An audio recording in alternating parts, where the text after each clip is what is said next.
Iran sudah menentukan tanggal untuk membalas Israel seusai pimpinan Hamas Ismail Haniyeh tewas. Sumber intelijen Barat memperkirakan balas dendam Iran ke Israel dilakukan pada 12-13 Agustus 2024. Intelijen Barat mengklaim memiliki bukti bahwa Iran bakal menyerang Israel di tanggal tersebut. Adapun tanggal 12 dan 13 bertepatan dengan perayaan Tis'a B'Av atau Hari Malapetaka umat Yahudi. Pada tanggal tersebut, umat Yahudi meratapi kehancuran Bait Suci pertama dan kedua. Berbagai sumber memprediksi Iran bakal membalas Israel atas pembunuhan Haniyeh.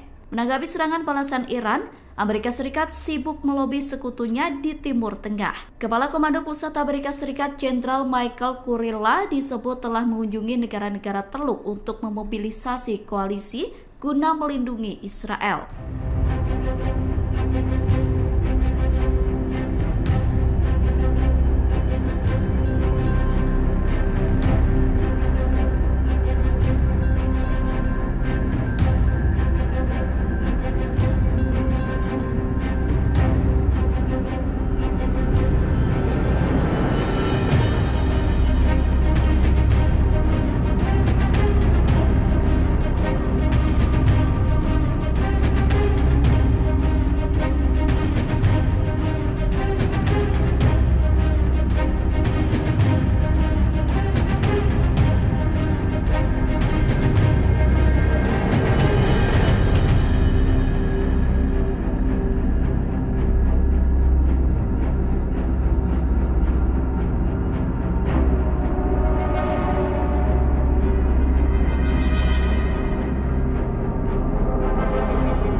Download Tribun X sekarang, menghadirkan lokal menjadi Indonesia.